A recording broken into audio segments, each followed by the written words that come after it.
our director, Adam Kennedy, with all the good bells and whistles. I'll get it figured out at some point. Yeah, well, you know, bells and whistles, we even got neon lights. I'm about to start dancing away. Okay, let's not make that happen. No? Let's More not. neon? No, okay. Time now for Go for Two. We're going to debate a couple of teams here now.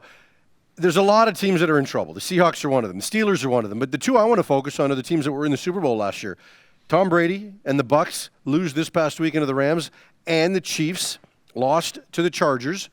Who's in bigger trouble right now, the Chiefs or the Bucs? Well, you know, the Bucs defense, there's concerns there, but for me, the bigger concern will probably be the Kansas City Chiefs. 8-2 in their last 10 regular season games if you exclude the final game against the Chargers last year with the Western players. The biggest margin, the biggest spread in those 10 games is 6 points, and they were 8-2 in those games. They won a lot of tight games, so their margin for error isn't that great. And if Patrick Mahomes might be off a little bit like he was this past weekend, all of a sudden now, you know, instead of winning that game by 4, you're losing that game by 4. So I don't really think either of them is in that deep of trouble, but if I had to pick one or the other, I'd probably pick the Chiefs. Yeah, I'm going to pick the Chiefs primarily because of the division they're in. I think the Bucs, though, do have some concerns on the defensive side of the ball. They have the worst pass defense in the National Football League. The worst pass defense. And yeah, they're 5th against the run, but it's a pass-first league. We know that now. So I do think the Bucs have a lot to be concerned about. The difference is they don't play in the NFC West. Yeah. Right? So, in the AFC West. And when you look at that division, the Bucs find themselves in 3rd right now. The Bucs don't play in the NFC West either, just to let you know. The Bucs are playing in the South. Mm-hmm.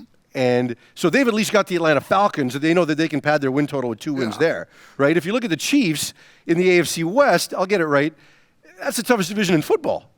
The Raiders, the Chargers, I mean, those two teams right now playing some great football, and even Denver, right? So you're Denver's right. Legit. I mean, I think the NFC West for me is the tougher division, but you can argue that. Yeah, either way, I just think the road that Kansas City's got to go on, you know, and I just think Kansas City offensively, they're going to figure it out quickly. They're not going to turn the ball over, okay?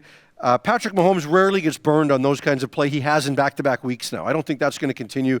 Clyde Edwards-Helaire, you know, they're starting to get the running game going, but he's got to protect the ball as well. 4 turnovers in the last game. I just don't think that's going to continue, but they've got some defensive issues, and the schedule means I'm also a little more concerned about the Chiefs than I am the Bucs, and I'll get the names figured out.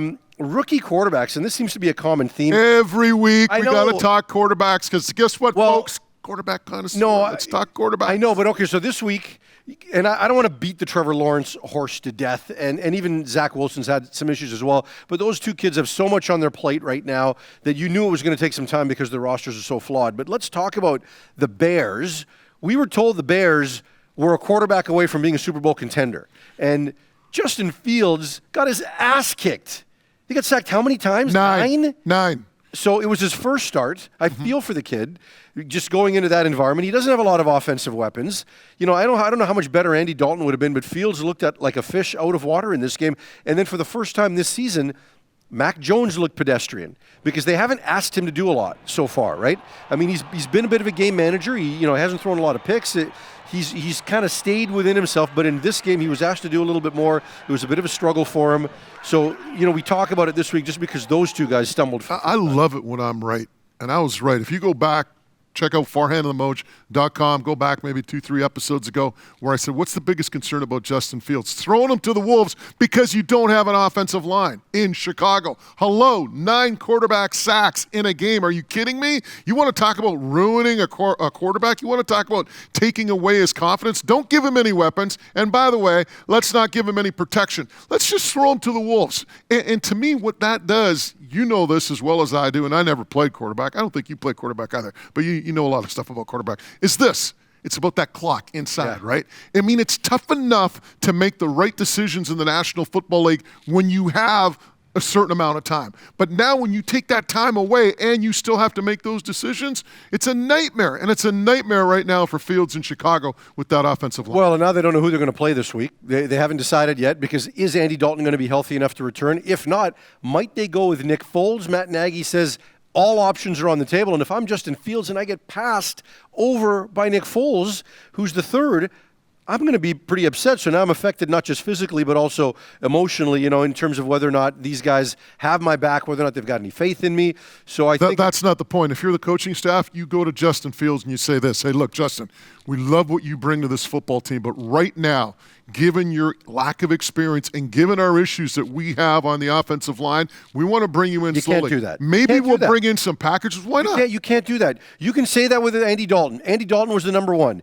Fields already beat out Nick Foles. You can't go to him and say, hey, look, we got a bad offensive line. We should have an athletic quarterback that can run and make plays happen. You can't go to him and say, throw him to the Wolves.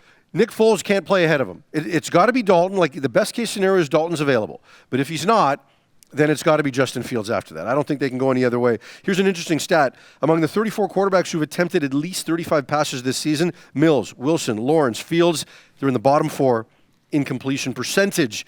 A guy that is got all the experience in the world, doesn't look like it right now. If you saw the interception Ben Roethlisberger threw this weekend, is this it? Is it over for Ben Roethlisberger? We know he's going to keep playing this season, but are we ever going to see this guy tread water again? Is it done in terms of him being a good quarterback, let alone an elite one? Well, the one thing about Roethlisberger that has a lot of people concerned, I was watching the Monday Night Football crew and Booger McFarland and the guys, they're talking about just his body language, right? He just doesn't look like the Big Ben of old. He doesn't look like that quarterback.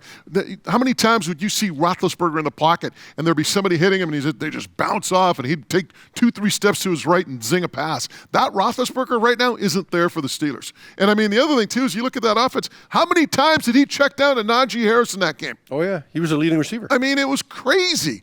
So, and then when you look at Pittsburgh and what's happening on the defense, I mean, one quarterback pressure. This was the same defense that in week 1 against Buffalo basically took care of business against Josh Allen.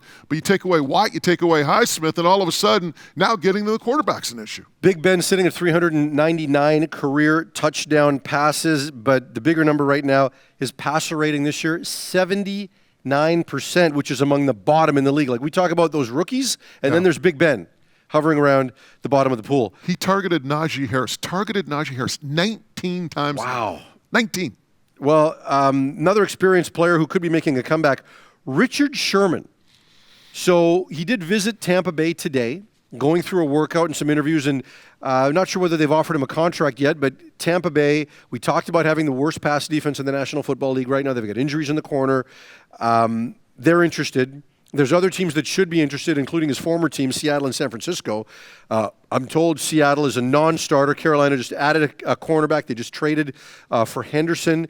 So, we had framed this question as where does he land, but it seems like a fait accompli. Is he going to wind up in Tampa? If I had to pick one team, it would be Tampa, given what you just said with the other teams. And I know Seattle, forget about it. It's over. Anybody wants that Richard Sherman reunion tour in Seattle, it's not going to happen, just given the dynamics between Sherman, Pete Carroll, and perhaps even Russell Wilson. Yeah, absolutely. So it looks like he's going to wind up in Tampa Bay. But remember, Richard Sherman is his own agent. He's not going to come for cheap, even though it's a little bit late in the game here. Only played 5 games a year ago, but showed that he could bounce back and still play at a really high level in 2019, his last year as a full-time starter. 33 years old, so I expect we will see Sherman back on an NFL field soon. He says once he signs, he needs about a week or 2 to get ready to play in any game. And before we go really quickly, which kick impressed you more? Was it Mason Crosby, 51 yards, or was it? No. Come on. No, Come look. on, Tucker. Justin Tucker, 66 yards to win the game off the crossbar. Yeah. And it hit the bar and then hit the mesh. So it didn't just barely go over. If over. you're a Detroit Lions fan, how much pain and suffering do you go through each and every year? I mean, you look at that game. They converted a 4th and 19 to get to the 66-yard field goal, and then the attempt by Tucker. And the really cool thing? Go watch that. He does a little crow hop, like in baseball when you catch it, a little crow hop and you throw. You watch that kick, it's not your traditional 2-3 steps, boom. He takes a little crow hop just to get a little extra into it. And trust me, that's what he needed, because he needed everything into that, and he got it, and he got the bounce, and they wind up winning the football. Well, at least now we know what Tucker's range is, 66 yards on the button indoors. Doink. 66. Done. When we come back, we're going to get to Want to Bet. We're going to get to all of your fantasies and your fantasies. Did I say that? Yeah, you did. We can talk about my fantasies if you want. No? Hey, Jen, are you out there? Jennifer Aniston, no? Predictions, props. Selma Hayek? Who to sit, who to start. Nothing. You would not be sitting Selma Hayek under any circumstances. But more importantly, Joe Theismann is going to join us. I thought he was a Hall of Famer. He's not yet, but he is an NFL legend, NFL insider, all of it. Had a great career in Washington. Also spent some time in the CFL. Remember him in Grey Cup, so I'm looking forward to talking. Monica Bellucci. Okay. We're going to break. Yeah, we better.